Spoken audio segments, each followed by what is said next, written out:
Lila perched on the edge of her chair, fingers twisting the fabric of her cardigan as she struggled with words that seemed too heavy to lift.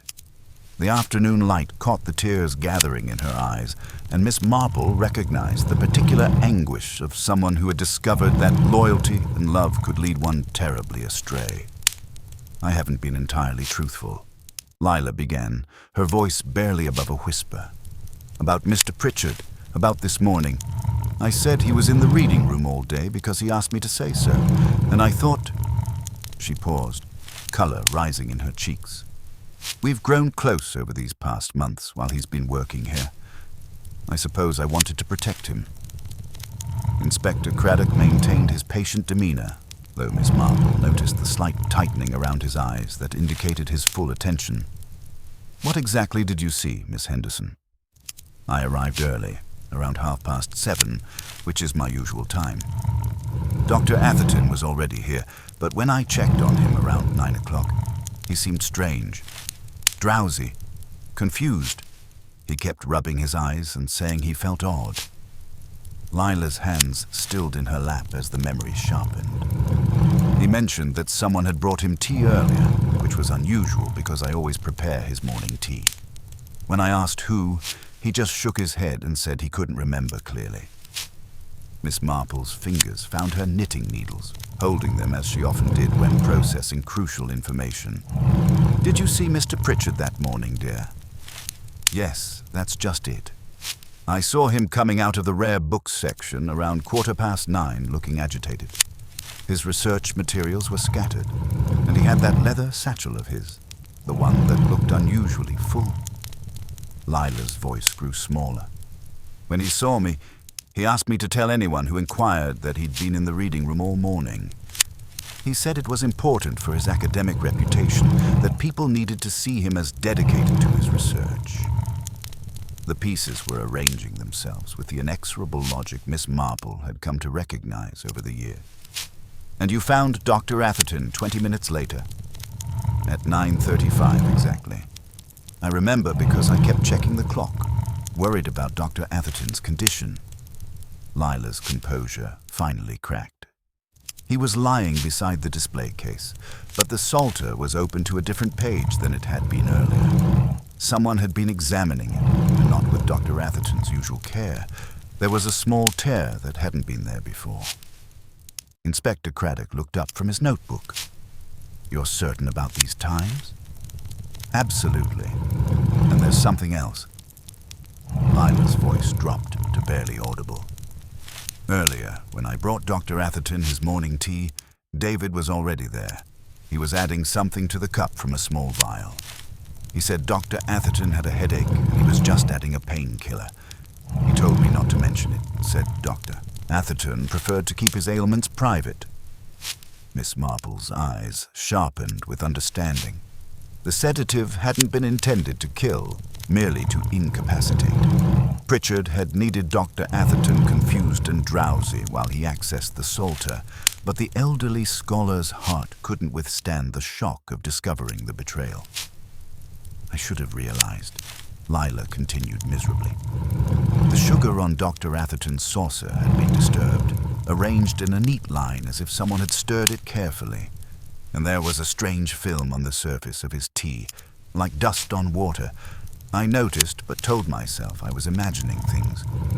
"You weren't imagining anything, my dear," Miss Marple said gently. "Your observations were quite correct. Mr. Pritchard needed Dr. Atherton incapacitated to remove the manuscript page, but he hadn't counted on being discovered."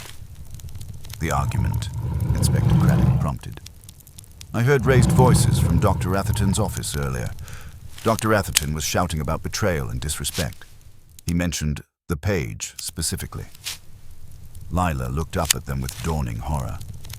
David must have been in the process of taking it when Dr. Atherton, even drowsy from whatever was in his tea, realized what was happening.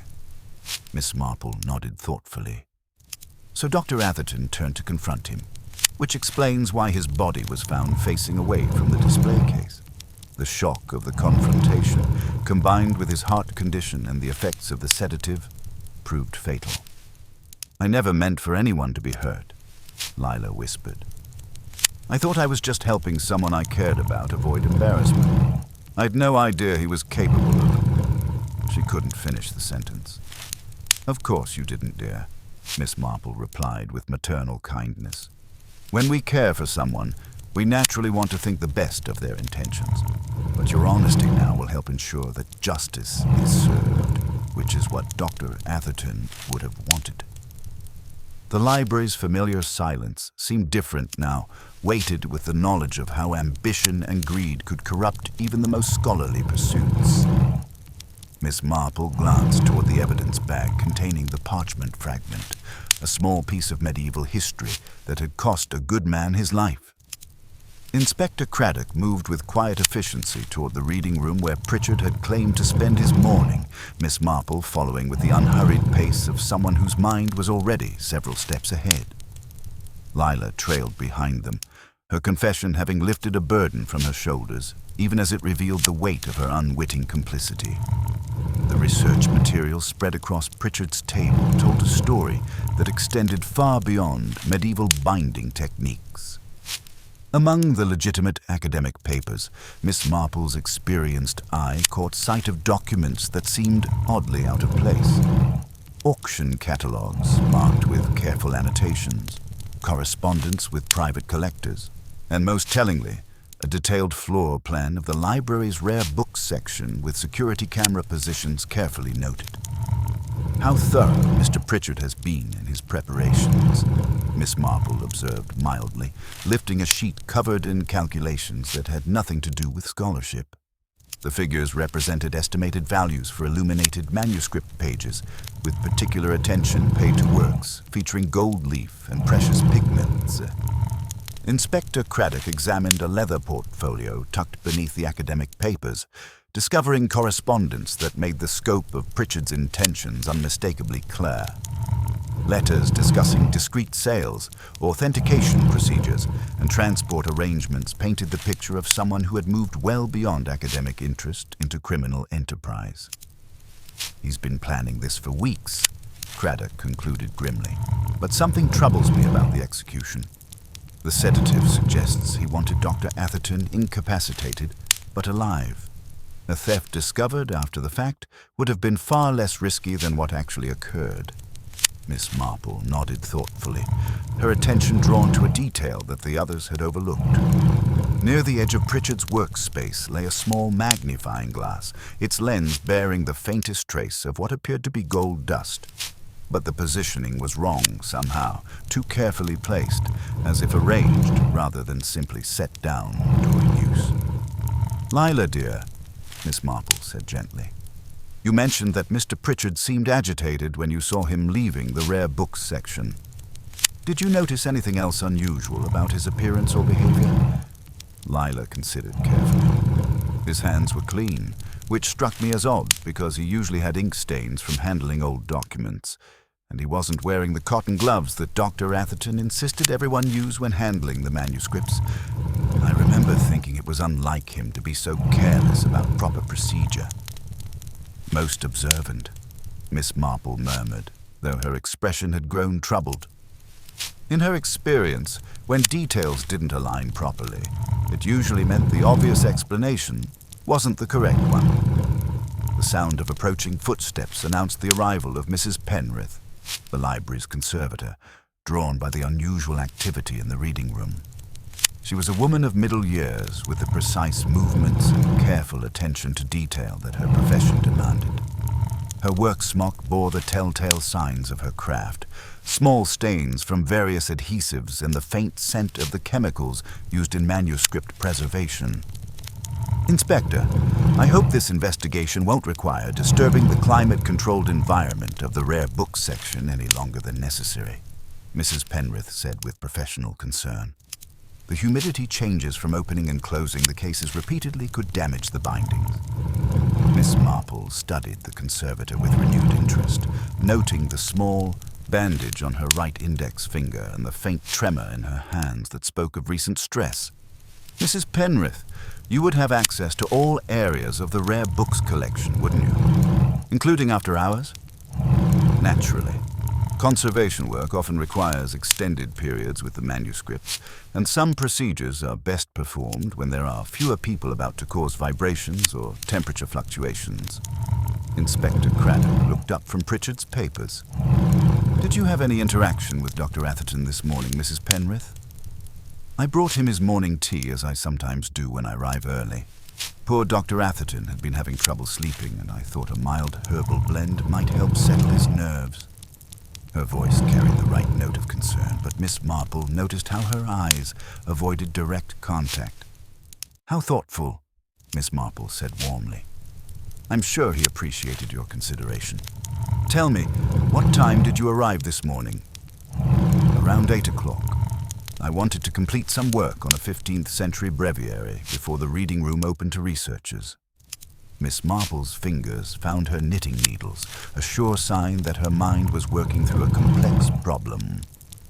The timeline Mrs. Penrith described would have given her ample opportunity to prepare Dr. Atherton's tea with the sedative Lila had observed Pritchard adding. But if Pritchard had merely been following instructions, believing he was helping with the elderly scholar's insomnia, then the true architect of the morning's tragedy might be standing before them now, hiding behind a facade of professional concern and helpful efficiency. The pieces of the puzzle were rearranging themselves in Miss Marple's mind, forming a pattern far more complex and calculating than a simple graduate student's desperate theft. Miss Marple's gentle gaze settled on Mrs. Penrith's bandaged finger with the kind of quiet attention that had unraveled countless mysteries over the years.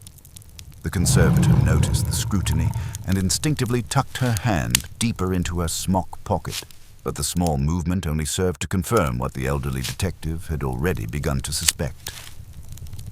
"Such delicate work you do, Mrs. Penrith," Miss Marple observed mildly, moving with apparent aimlessness toward the tall case clock that dominated the corner of the reading room. "One small slip with a conservation knife, and the consequences can be quite significant." As she spoke, she reached into the clock's mechanism and extracted a small piece of tissue paper that had been wedged against the chiming apparatus. The half-hour bell rang out immediately, its clear tone echoing through the library with startling suddenness. Mrs. Penrith flinched despite herself. Miss Marple examined the paper fragment with practiced eyes. "How curious," she continued in the same conversational tone. "Kozo tissue, if I'm not mistaken. The sort used in manuscript conservation, cut into neat squares, just as you prefer them, Mrs. Penrith. And there's the faintest trace of wheat starch paste, which has such a distinctive scent when one has mended church ledgers." She offered the evidence to Inspector Craddock. Not the sort of material a visiting researcher would carry about, but quite common in a conservator's toolkit. Lila's eyes widened with understanding. "That's why the clock didn't chime at 9:30. I remember wondering why it seemed so quiet when I found Dr. Atherton." "Timing can be so important," Miss Marple agreed, her attention now drawn to the magnifying glass on Pritchard's abandoned workspace. The faint sparkle of gold dust along its rim caught the afternoon light. "Tell me, Mrs. Penrith, you mentioned bringing Dr. Atherton his morning tea as an act of kindness. Such a thoughtful gesture, especially given the financial pressures you've been facing with your divorce proceedings." The color drained from the conservator's face so completely that she seemed to age a decade in moments. "I don't understand what you're suggesting. Dr. Atherton was quite concerned about your situation," Miss Marple continued with maternal gentleness. "He mentioned to me just yesterday how worried he was about the legal difficulties you were facing, the strain of potentially losing custody of your children. He was actually considering whether the library might offer you additional compensation or consulting work to help ease your burden." Mrs. Penrith's carefully maintained composure began to crack. He was always kind, but kindness doesn't pay legal fees or secure proper representation. Inspector Craddock stepped forward, his voice carrying quiet authority. "Mrs. Penrith, we need to discuss your movements this morning in much greater detail, particularly your interaction with Mr. Pritchard and the preparation of Dr. Atherton's tea." The fight seemed to leave the conservator all at once. She sank into one of the reading chairs, her professional bearing replaced by the exhausted slump of someone who had been carrying an impossible burden for too long. David knew nothing about the real plan, she said quietly, her voice hollow with defeat. I told him Dr. Atherton had been having trouble sleeping, that the herbal supplement would help him rest. He genuinely thought he was being helpful when I asked him to add it to the tea. Poor boy was just trying to be considerate to an elderly scholar. Miss Marple nodded with sad understanding. You needed Dr. Atherton drowsy so you could access the Psalter without immediate detection. But you also needed someone else to be present in the area, someone who could inadvertently provide you with both assistance and a potential suspect. The missing page was worth nearly £50,000. Mrs. Penrith continued, her hands trembling as the full weight of her actions settled upon her. I already had a buyer arranged through contacts I'd made during conservation conferences. The money would have been enough to secure proper legal representation, to prevent my children from being used as weapons in the divorce. Lila spoke up with dawning horror. But Dr. Atherton discovered what you were doing.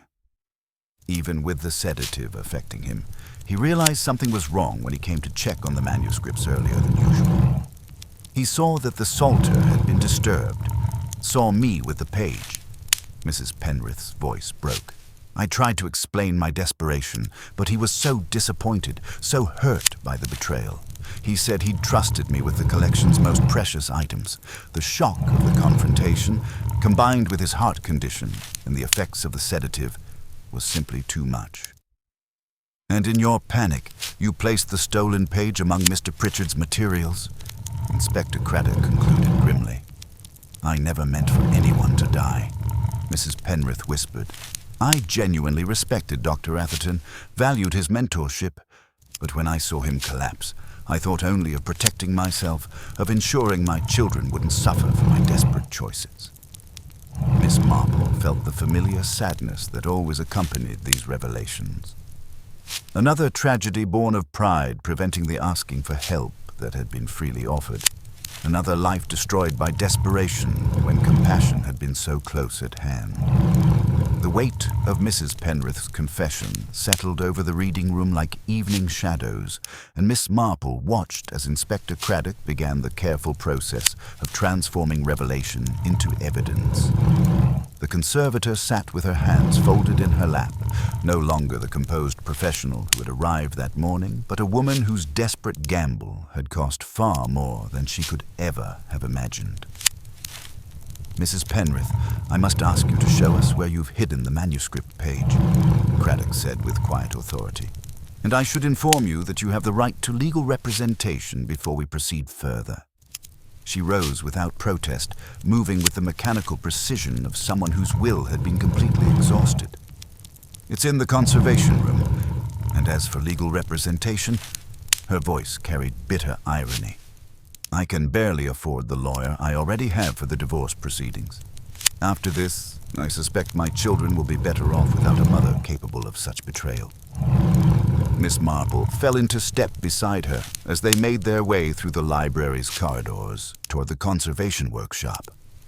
The familiar scents of cotton paper and wheat starch paste grew stronger as they approached Mrs. Penrith's professional domain, a space that had been both sanctuary and, ultimately, the staging ground for her desperate scheme.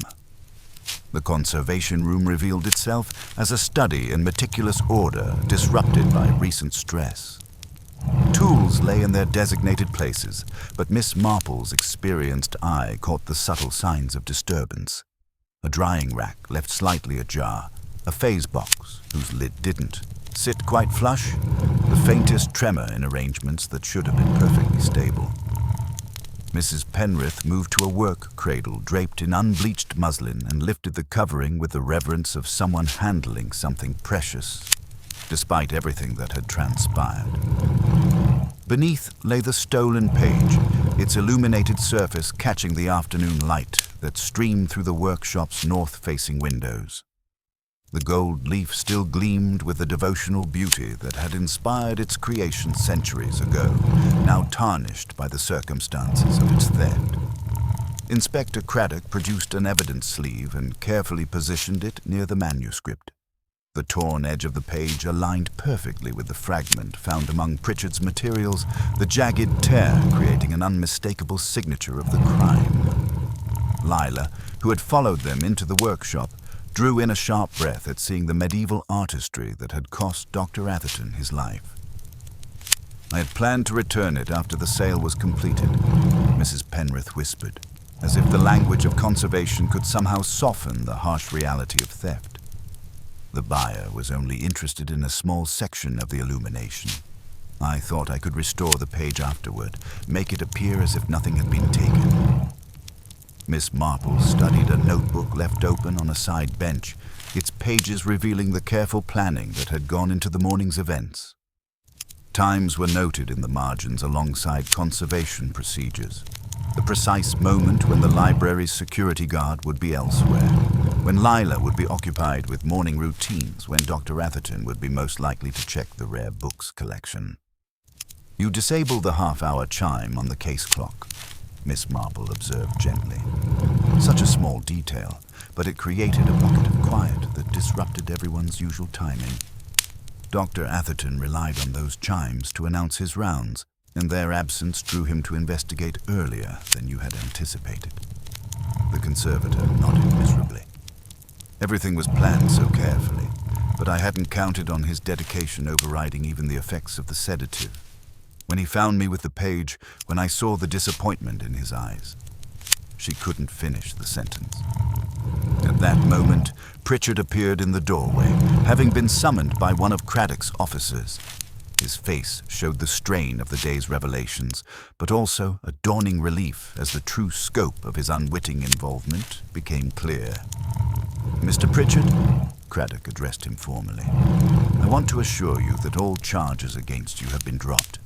The evidence clearly shows that you were manipulated into assisting Mrs. Penrith, believing you were helping Dr. Atherton with a medical issue." Pritchard's shoulders sagged with relief, but his expression remained troubled. "I genuinely thought I was being helpful. Mrs. Penrith said Dr. Atherton had mentioned having trouble sleeping, and when she asked me to add what she called a mild herbal supplement to his tea," he looked directly at the conservator, "you used my desire to be helpful, my respect for Dr. Atherton, as tools in your scheme. The cruelest irony," Mrs. Penrith said, her voice barely audible, "is that Dr. Atherton mentioned just last week that he was planning to propose a staff hardship fund to the library board. He was going to use my situation as the primary justification, a way to help employees facing unexpected financial crises without compromising their dignity." The revelation struck the room like a physical blow. Miss Marple felt the familiar pang that accompanied these moments when the full tragedy revealed itself, showing not just what was lost, but what might have been saved with slightly different timing or a moment's courage in asking for help. "He never told you directly?" Lila asked, her voice filled with dawning horror at the missed opportunity. "He was waiting for the right moment, I think. Dr. Atherton was always so careful about maintaining dignity, never wanting anyone to feel like charity cases." Mrs. Penrith's composure finally cracked completely. "If I had simply trusted him enough to explain my situation honestly, if I had been willing to accept help instead of taking what I thought I needed." Miss Marple reflected on the countless times she had witnessed similar patterns, the way pride and desperation could blind people to the very assistance that surrounded them, waiting only to be acknowledged and accepted. As Inspector Craddock completed the formal procedures and Mrs. Penrith was led away, the elderly detective found herself thinking about the manuscript page that had sparked such tragedy. Created by hands, moved by devotion, it had become an instrument of betrayal, its beauty unable to prevent the human cost of desperate choices made in isolation and fear. The conservation room held an almost sacred quiet in the aftermath of Mrs. Penrith's confession, as if the very tools of her trade bore witness to the betrayal that had transformed scholarly dedication into criminal desperation. Miss Marple remained near the work cradle where the stolen page lay secure in its evidence sleeve, watching as Inspector Craddock completed the meticulous documentation that would ensure justice while preserving the manuscript's integrity. Lila stood with her hands clasped before her, no longer trembling but bearing the weight of understanding how thoroughly she had been deceived. The young woman's earlier guilt had transformed into something deeper and more complex, a recognition of how good intentions could be weaponized by those willing to exploit basic human decency. "I keep thinking about the signs I should have noticed," she said quietly, her voice carrying the particular burden of someone reviewing every interaction with newfound clarity. Mrs. Penrith had been working such long hours these past weeks, staying after closing, arriving before dawn. I thought she was simply dedicated to her conservation projects. Miss Marple nodded with gentle understanding. "Those who plan such deceptions, my dear, are often quite skilled at presenting themselves exactly as they wish to be seen. Mrs. Penrith's genuine expertise provided perfect camouflage for her desperate intentions. Her professional dedication was real, which made her betrayal all the more shocking." Pritchard appeared in the doorway, having been cleared of all suspicion, but carrying the weight of his unwitting participation. His relief at vindication was tempered by the knowledge of how his desire to help an elderly scholar had been corrupted into assistance with the very crime that cost Dr. Atherton his life. "Those letters found among my material," he said, addressing Inspector Craddock with newfound confidence. "The ones about discreet sales and authentication procedures. I've never seen them before, I swear it." Miss Marple examined one of the documents through its evidence sleeve, her experienced eyes catching details that revealed the deception's careful construction. "Notice the paper quality, Inspector. Archival ragstock, the sort conservators use for test prints. See the watermark when held to the light? And there's a faint tackiness along the lower edge, where wheat starch paste dried imperfectly. These were placed among Mr. Pritchard's materials while the adhesive was still fresh." Craddock made careful notes. The magnifying glass with gold dust was another piece of theatre, wasn't it? Indeed, genuine working dust settles in corners and crevices naturally. This glitter sat on the rim like stage makeup, applied with deliberate precision. Miss Marple's voice carried both admiration for the conservator's technical skill and sadness at how that expertise had been perverted. The stolen page itself seemed to embody the tragedy's central irony. Its illuminated surface caught the afternoon light streaming through the workshop's north-facing windows, the gold leaf still gleaming with the devotional beauty that had inspired its creation centuries ago, now tarnished by the circumstances of its theft and the life it had cost. Dr. Atherton would have been heartbroken by the carelessness of the removal, Lila observed, studying the torn edge that would require expert restoration. Not just the physical damage, which can be repaired, but the violation of trust it represented. He often said that libraries were built on faith, the faith that people would respect what they found here. Inspector Craddock carefully secured the evidence while explaining the next steps. The page will be returned to its proper place in the Psalter, but not until after the inquest. The Conservation Department at the British Museum has agreed to handle the restoration work, ensuring no visible trace of this morning's events will remain in the manuscript itself. "Though the memory will linger," Miss Marple observed quietly. Dr. Atherton saw himself as more than a curator. He was a guardian responsible not just for physical preservation, but for maintaining the atmosphere of trust that allowed scholars to pursue knowledge freely. The weight of that violated trust settled over them as they contemplated the future implications. Enhanced security measures would be necessary, additional scrutiny would be required, and the easy access that had characterized Dr. Atherton's approach to scholarship would necessarily be curtailed. The ripple effects of Mrs. Penrith's desperate act would extend far beyond her own fate. Yet as they prepared to leave the conservation room, Miss Marple felt compelled to address the constructive possibilities that could emerge from tragedy. "There's something important I want you both to understand," she said, turning to face Lila and Pritchard. Mrs. Penrith's actions were inexcusable, but they grew from a desperation that might have been prevented if she had felt able to seek help. Lila's eyes brightened with sudden understanding. Dr. Atherton's planned hardship fund, the one Mrs. Penrith mentioned, the proposal he was preparing for the library board. Exactly, dear. What better memorial could there be than ensuring that no other employee faces the kind of desperate circumstances that led Mrs. Penrith to betray everything she claimed to value? Miss Marple's voice carried the conviction of someone who had witnessed too many preventable tragedies.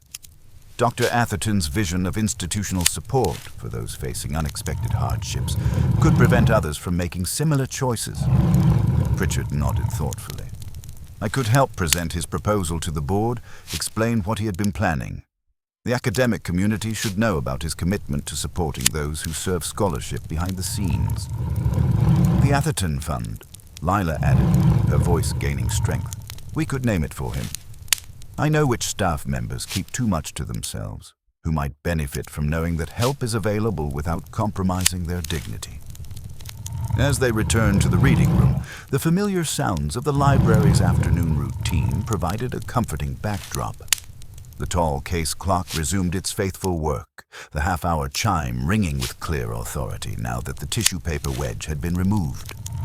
Miss Marple paused before it, her fingers resting on the polished wood as one might greet an old friend restored to health.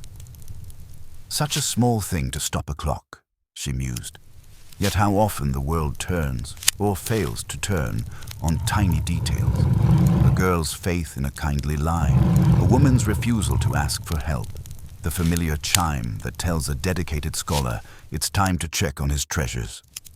The afternoon light had begun to take on the golden quality that marked the transition toward evening, casting long shadows across the reading tables where generations of scholars had pursued knowledge. Dr. Atherton's empty chair seemed to embody both loss and continuity, representing the violation of trust that had poisoned his sanctuary, while also standing as a testament to the principles that would survive his passing. Inspector Craddock closed his notebook with quiet finality. There'll be an inquest, of course.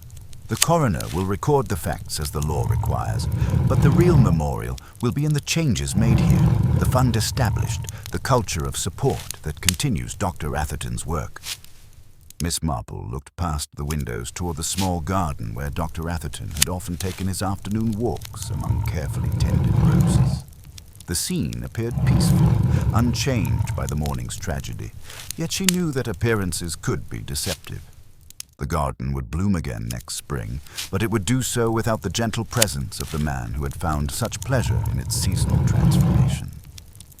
I should like to think, she said softly, that Dr. Atherton would approve of what grows from this terrible day. Not just the fund that bears his name, but the renewed commitment to watching over one another with the same care he showed these precious manuscripts. As the library prepared to close for the day, the manuscripts remained secure in their cases, their beauty intact despite the morning's violation. The pursuit of knowledge would continue, guided by Dr. Atherton's principles even in his absence, strengthened by the lessons learned from tragedy and the determination to build something better from the ruins of broken trust. In the end, Miss Marple reflected, that might be the greatest tribute of all to a man who had devoted his life to preserving the treasures of the past for the benefit of future generations. The library's closing rituals proceeded with the careful precision that Dr. Atherton had established over decades of devoted service, though his absence created a palpable void in the familiar routine. Miss Marple remained in her chair near the tall windows, watching as the afternoon light gradually transformed the reading room into something softer, more forgiving than the harsh clarity that had illuminated the morning's revelations. Lila moved through the evening procedures with newfound purpose, her earlier confusion replaced by a determination to honor the trust that had been so cruelly violated. The young woman's movements carried a different quality now, as if the day's events had aged her in ways that went beyond mere hours. She checked the environmental controls with extra care, ensuring that the manuscripts would rest safely through the night, protected from the human frailties that had threatened them. Pritchard remained at his research table, though his legitimate academic materials now seemed almost secondary to the larger questions raised by the day's events. He had been reviewing Dr. Atherton's preliminary notes about the proposed hardship fund, documents that had taken on profound significance in light of Mrs. Penrith's desperate circumstances. The irony was almost unbearable, he reflected, that Dr. Atherton had already identified the exact problem that drove a trusted colleague to such desperate measures. His proposal specifically mentioned the financial pressures faced by library staff, Pritchard said quietly, his voice carrying across the reading room's respectful hush. He wrote about the isolation that people feel when facing family crises or legal difficulties, how pride prevents them from seeking help even when it's readily available. Miss Marple nodded thoughtfully, her fingers working at the knitting that provided comfort during difficult contemplations. Pride can be such a destructive force, can't it? Mrs. Penrith was a respected professional, someone who had built her identity around competence and self-sufficiency. The idea of accepting help, even from someone as kind as Dr. Atherton, may have seemed like an admission of failure she simply couldn't bear. The recognition of missed opportunities hung heavy in the air, a reminder of how often distress masked itself behind competent facades.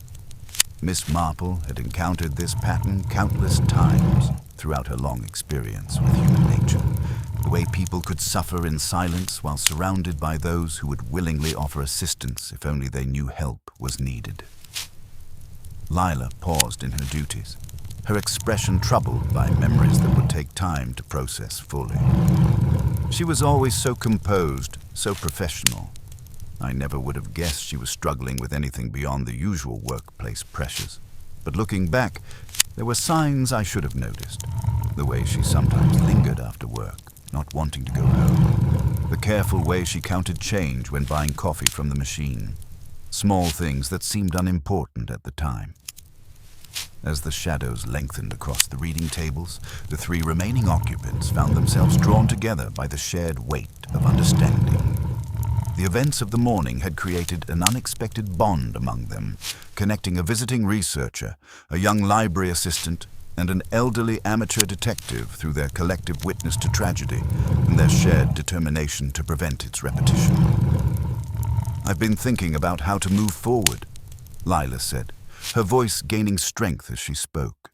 "Dr. Atherton's fund idea shouldn't die with him. If anything, what happened today proves how desperately it's needed. We could call it the Atherton Fund, make it a living memorial to his vision of this place as a true community." Pritchard looked up from the notes with renewed interest. "I could help present his proposal to the library board, explain what he had been planning.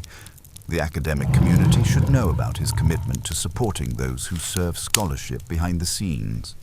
We have his preliminary framework, his research into similar programs at other institutions." Miss Marple observed their growing enthusiasm with quiet satisfaction. It was in these small acts of rebuilding, these quiet commitments to kindness and foresight, that she saw the true resilience of humanity. Dr. Atherton's dedication to the library had never been limited to its collections, but had always encompassed the people who breathed life into its hallowed halls.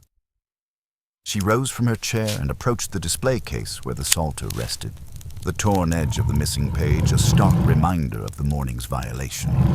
Yet somehow, the ancient text seemed to radiate the same quiet dignity that had always characterized Dr. Atherton's stewardship, as if the centuries-old devotional work understood that it would survive this latest trial, as it had survived so many others.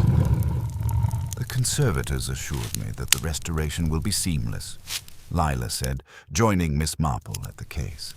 "No permanent damage has been done to the manuscript itself. Within a few months, there will be no visible trace of what happened here." "Physical restoration is often easier than healing the damage done to trust," Miss Marple mused, her voice barely above a whisper.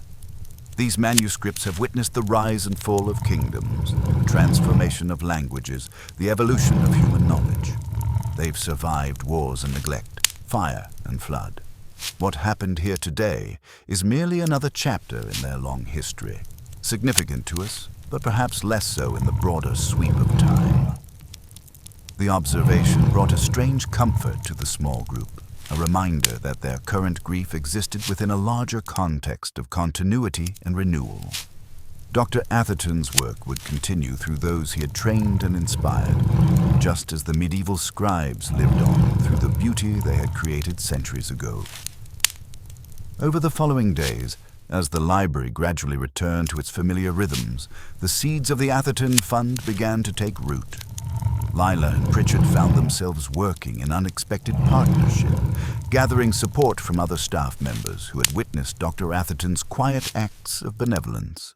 They spoke passionately about the value of community, about preventing future desperation through shared responsibility, transforming a grim lesson into a beacon of hope. The interim director, a stern but fair woman from the university administration, proved surprisingly receptive to their proposal. She had known Dr. Atherton for many years and understood that the best memorial to his service would be the continuation of his caring vision. Enhanced security measures were implemented, but they were balanced by renewed attention to the human needs of those who worked within the library's walls. Miss Marple remained for several more days, a comforting and unobtrusive presence as the institution began its healing process. She watched as the conservators, under careful supervision from British Museum specialists, began the delicate work of restoring the Psalter. The physical wound would heal, leaving only the faintest scar, but the deeper wounds of betrayal and loss would require a different kind of mending, one that only time and sustained effort could achieve. The tall case clock continued to chime the hours with renewed authority, its voice carrying across the reading room like a benediction. Time would continue its inexorable march, bringing healing to those who remained and ensuring that Dr. Atherton's vision of scholarly sanctuary would endure, strengthened rather than weakened by the trials it had faced. Before her departure, Miss Marple took one final walk through the quiet aisles, her hand brushing against the spines of countless books. Each volume held stories, not just within its pages, but in the hands that had created it, read it, and preserved it. The library, she reflected, was indeed a microcosm of the world, a place where knowledge and wisdom resided alongside human frailty, ambition, and the occasional heart-breaking lapse in judgment. As she prepared to leave, Lila approached with a small wrapped package. Dr. Atherton had been working on this, she explained, her eyes bright with unshed tears. A translation of some prayers from the Psalter, the very pages that Mrs. Penrith tried to steal. He wanted to share their beauty with people who couldn't read the original Latin. I thought you might like to have it. Miss Marple accepted the gift with genuine warmth, understanding that it represented far more than scholarly work. It embodied Dr. Atherton's fundamental belief that knowledge and beauty should be shared, that the treasures of the past belonged not to any individual, but to all humanity. His legacy would live on, not just in the memorial fund that bore his name, but in every act of generosity and understanding that prevented others from walking the path of desperation that had claimed Mrs. Penrith. The world, with all its imperfections, continued to turn, offering endless opportunities for both misstep and redemption. As Miss Marple stepped into the crisp autumn air, the library doors closing softly behind her, she carried with her the quiet satisfaction of a puzzled soul and the enduring hope that from even the darkest moments, light could always emerge. The inquest convened in a wood-paneled chamber that carried the weight of official proceedings in its very atmosphere, the scent of polish and aged paper lending an almost ecclesiastical solemnity to the occasion. Miss Marple took her seat with quiet dignity, her knitting resting idle in her lap as she observed the familiar faces now gathered to hear the formal resolution of Dr. Atherton's tragic death. Lila sat with hands clasped tightly, her earlier confusion replaced by the steady resolve of someone who had learned hard truths about loyalty and deception. Pritchard occupied a place near Inspector Craddock, his relief at vindication tempered by the gravity of the proceedings. Mrs. Penrith, escorted and composed, bore the hollow dignity of someone who had abandoned all. pretense and chosen to face consequences with whatever grace remained available to her. The facts proceeded in the careful order that justice required, each witness adding another piece to the mosaic of that fateful morning. The security guard described his delayed rounds with the particular care of someone who understood how small deviations could have large consequences. The chemist's testimony about the sedative was measured and precise, emphasizing that the substance had been administered without lethal intent, a distinction that seemed to ease some of the weight pressing down upon the assembled gathering. Inspector Craddock's presentation of evidence laid out the deception with methodical clarity. The tampered clock mechanism, the kozo tissue that had silenced the chimes, the manuscript page removed with a conservator's skilled blade, the staged evidence among Pritchard's materials. When he produced the small square of conservation tissue, its faint scent of wheat starch paste brought a collective recognition from those familiar with the profession, a quiet acknowledgement of expertise perverted to criminal purpose. Then came the revelation that transformed understanding of the entire tragedy. Craddock produced Dr. Atherton's pocket diary, unremarkable in appearance, but containing entries that cast the morning's events in heartbreaking new light. The page for the day he died bore a small circle around the notation "half past," evidence of his reliance on the clock's familiar chimes to structure his routine. But it was the previous day's entry that brought audible gasps from the gallery. "MP to see me. Offer bridge till board meets." Mrs. Penrith's composure finally cracked at seeing the evidence of Dr. Atherton's planned kindness, the help that had been waiting just beyond her desperate reach. Miss Marple watched the woman's face crumble with the recognition of what might have been. The tragic irony of a bridge offered to someone already committed to fording dangerous waters alone. The coroner's verdict reflected both justice and mercy, acknowledging the unlawful acts while recognizing the desperate circumstances that had driven them. Death by misadventure precipitated by unlawful acts became the official record, a phrase that captured both legal culpability and human tragedy without reducing either to mere statistics. The healing begins.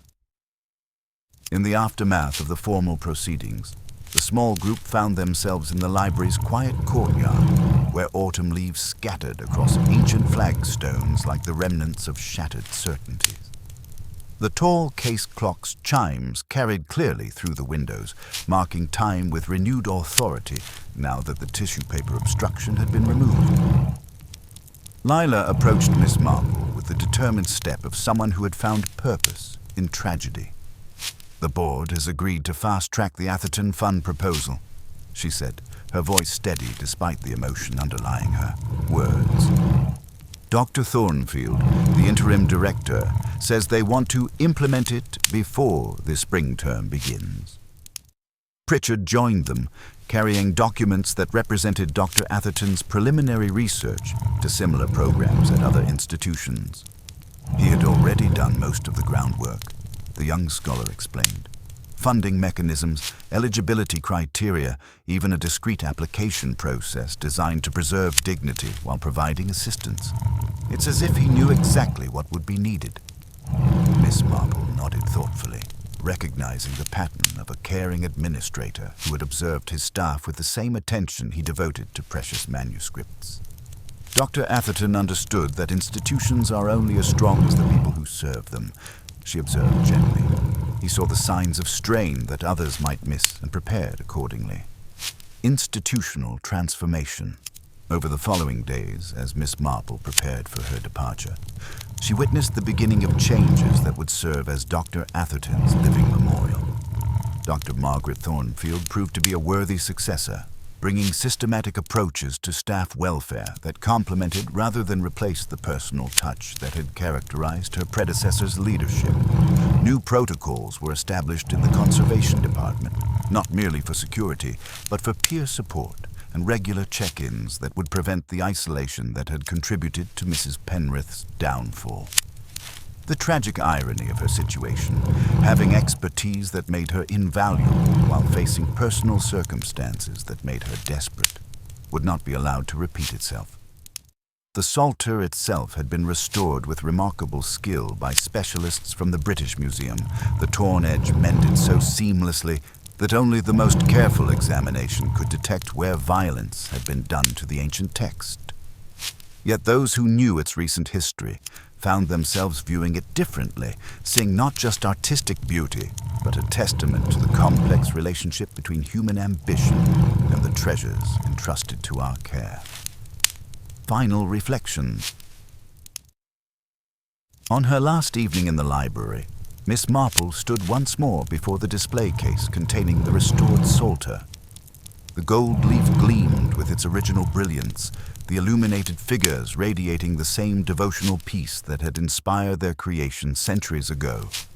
In her hands, she held the small package Lila had given her, containing Dr. Atherton's translations of prayers from these very pages. His handwriting, precise yet flowing, had rendered the ancient Latin into accessible English, infused with quiet reverence. One passage in particular caught her attention. "Teach me good judgment and knowledge, for I have believed thy commandments." It seemed particularly fitting, she thought, that Dr. Atherton had chosen to translate words about wisdom and faith, themes that had defined his approach to both scholarship and human relationships. The library settled into its evening quiet around her, the familiar sounds of closing procedures providing a comforting backdrop to her contemplation.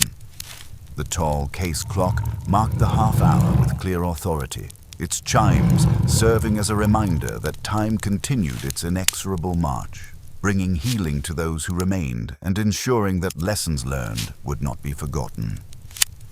Mrs. Penrith's fate had been decided with appropriate consideration for both justice and mercy, her sentence reflecting the court's understanding of desperate circumstances while acknowledging the serious breach of trust involved. The legal proceedings had been difficult for all involved, but they had also provided the formal closure necessary for institutional healing to begin. As Miss Marple prepared to leave the reading room for the final time, she reflected on the complex weave of human nature that had been revealed over these few crucial days. Pride and desperation, loyalty and betrayal, wisdom and folly had all played their parts in a tragedy that might have been prevented by a simple conversation, a moment of courage in asking for help that had been freely offered but never requested. The manuscripts rested secure in their cases, watched over by guardians who had learned hard lessons about the importance of caring for both the treasures in their charge and the people entrusted with their protection.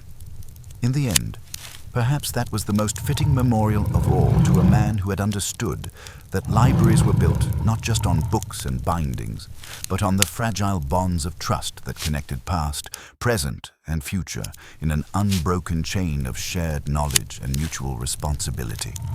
The world, with all its imperfections, continued to turn, offering endless opportunities for both misstep and redemption.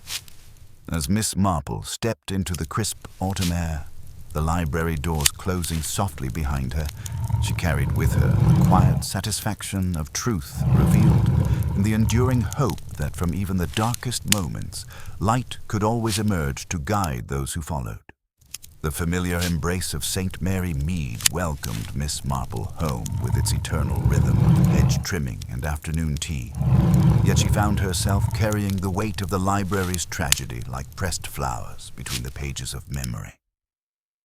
Dr. Atherton's translations rested on her parlor table, their careful script catching the autumn light that filtered through lace curtains, a tangible reminder of scholarship corrupted by desperation and redeemed by community.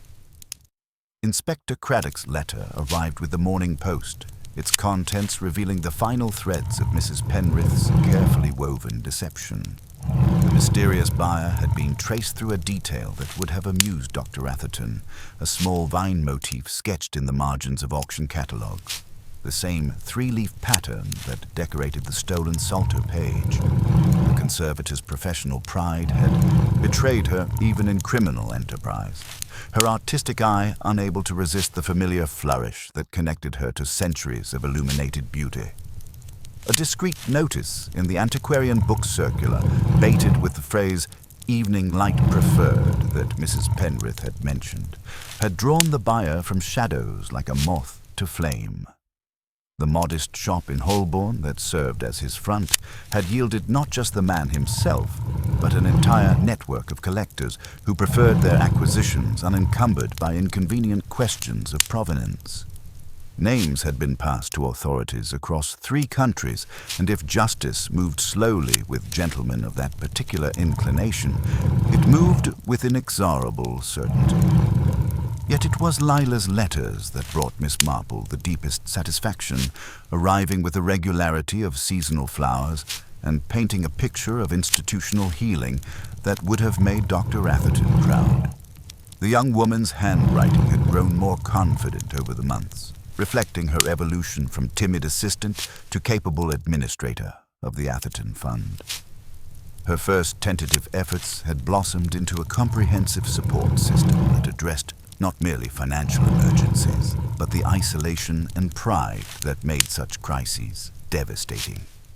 The fund had already assisted a dozen staff members facing unexpected difficulties, each case handled with the discretion and dignity that Dr. Atherton would have demanded. A porter worried about paternity leave, a cataloger whose father required surgery, a security guard facing foreclosure, the kinds of quiet desperation that festered in shadows until crisis forced them into light. More importantly, the culture of the library itself had transformed, with colleagues looking after one another with the same careful attention they devoted to precious manuscripts. Pritchard had found his calling in teaching, his dissertation completed with a chapter dedicated to the ethical responsibilities of those entrusted with irreplaceable cultural artifacts. His research had expanded beyond medieval binding techniques to explore the human stories behind scholarly preservation, ensuring that future conservators would understand their role as guardians of both objects and the community that sustained them. Even Mrs. Penrith's story carried notes of redemption, her supervised conservation work during incarceration, allowing her to contribute skills while confronting the consequences of her choices. Letters from her children, facilitated by social services, suggested that the honesty crisis had forced upon the family might ultimately strengthen bonds that desperation had nearly severed.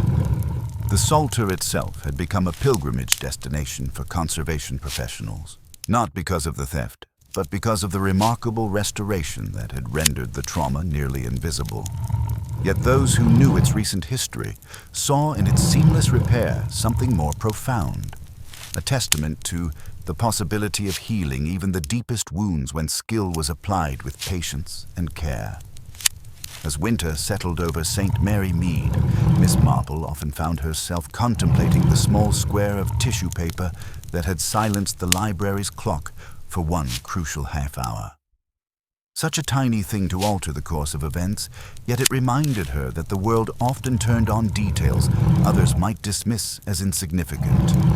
The clock's restored chimes now marked hours of renewed purpose, their familiar rhythm providing structure to days filled with the quiet satisfaction of knowledge shared and community preserved. She had written to Lila with a modest contribution to the fund, accompanied by a recipe for seed cake that had comforted many troubled hearts in her village. It pleased her to imagine the library's tall windows glowing with warm light as scholars pursued their work, watched over by guardians who understood that their true treasure lay not in gold leaf and ancient vellum, but in the fragile bonds of trust that connected past, present, and future in an unbroken chain of mutual responsibility. The world continued its eternal dance of light and shadow, offering endless opportunities for both betrayal and redemption. Miss Marple settled into her evening chair with Dr. Atherton's translations, finding comfort in ancient prayers rendered accessible by a scholar who had understood that beauty was meant to be shared. Outside her window, the first stars appeared in the darkening sky, and somewhere in the distance, a church bell chimed the hour with the same faithful authority as the library's restored clock, marking time's passage while affirming the enduring power of human resilience and care.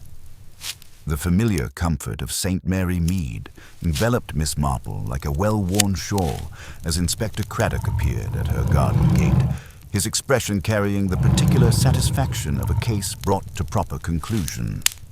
She welcomed him with the unhurried grace of someone who understood that the most important conversations often require the ritual of tea and the gentle settling that came with shared understanding. "It's all tidied up now," Craddock said, accepting the delicate china cup with hands that had grown steadier since that morning in the library. "The buyer has been charged, and his entire network is unraveling across 3 countries. Mrs. Penrith entered her plea with dignity, and the court took note of both her circumstances and her genuine remorse."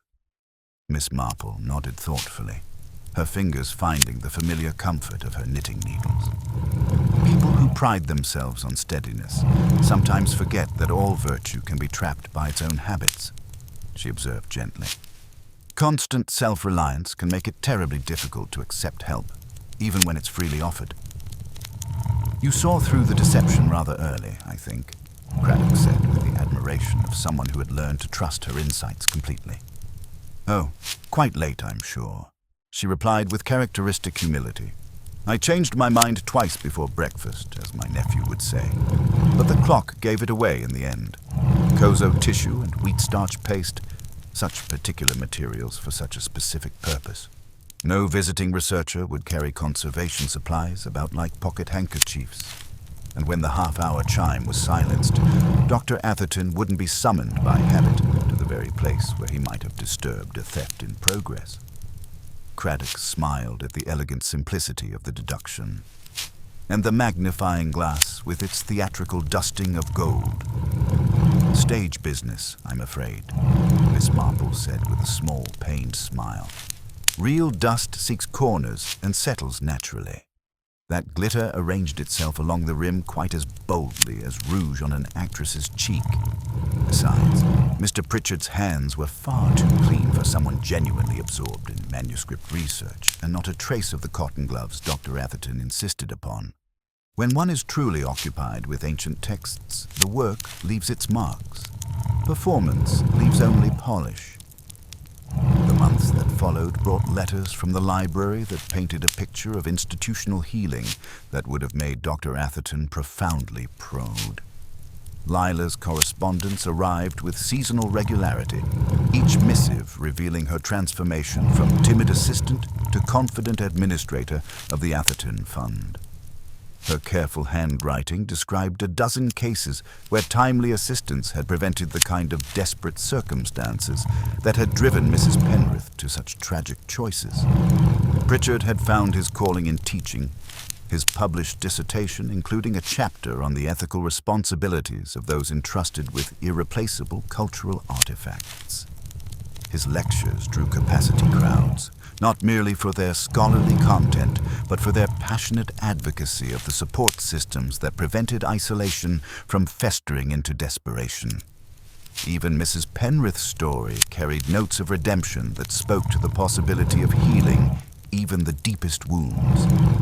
Her supervised conservation work during incarceration had allowed her to contribute her considerable skills while confronting the full weight of her choices.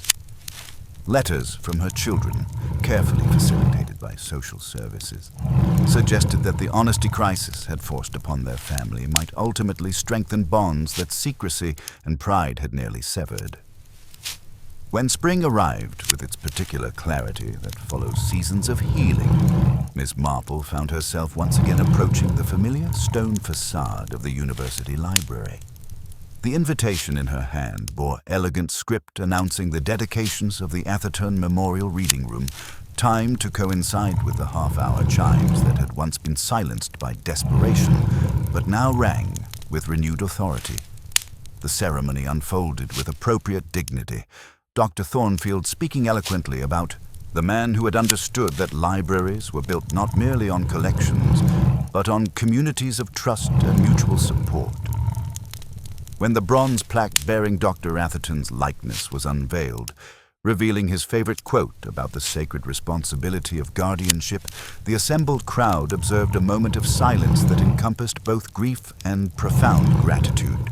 but it was the unexpected presence of Mrs. Penrith, released early for exemplary conduct and genuine rehabilitation, that provided the day's most moving moment. She approached Miss Marple with hesitant steps, her silver hair and dignified bearing testament to the particular wisdom that sometimes emerged from genuine remorse and hard-won understanding. "I wasn't certain I should come," she said quietly, "but I felt I needed to pay my respects to Dr. Atherton's memory. The conservation work I've been doing has taught me things about service that I wish I had understood before." Miss Marple's response carried the gentle warmth that had comforted countless troubled souls. "My dear, Dr. Atherton would have been pleased to know that good work continues to emerge from tragedy. Redemption often requires the courage to face the places where we've failed." As the formal ceremony concluded, Miss Marple found herself drawn once more to the display case containing the restored Psalter. The ancient text showed no visible trace of its recent trauma, the gold leaf gleaming with undiminished beauty, yet she knew that those familiar with its history would forever see it differently. Like the library itself, it had been wounded and healed, emerging stronger for having survived the test of human frailty. The tall case clock continued its faithful work, its chimes marking hours, filled with renewed purpose and the quiet satisfaction of knowledge shared in an atmosphere of mutual care. In her hands, Miss Marple held Dr. Atherton's translations, their careful script a testament to his belief that beauty and wisdom should be accessible to all, that the treasures of the past belonged not to any individual, but to all humanity. As she prepared to return to St. Mary Mead, Miss Marple reflected on the complex weave of human nature that had been revealed through this tragedy.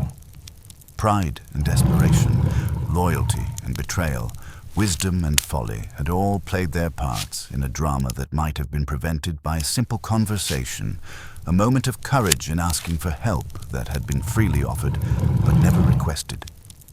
Yet from even the darkest moments, light had emerged to guide those who followed, transforming a story of betrayal into one of community strengthened by understanding and compassion made manifest in daily acts of attention and care. The world, with all its imperfections, continued to turn, but here in this sanctuary of learning, it turned with the gentle rhythm of human kindness made visible in the Atherton Fund's quiet work, in colleagues watching over one another with the same devotion they showed to precious manuscripts, in the recognition that the greatest treasures in any library were not the texts in their cases, but the people who breathed life into its hallowed halls. In the end, perhaps that was the most fitting resolution of all, not merely solving a crime, but preventing future ones through the simple expedient of caring for one another with the attention that precious things deserve.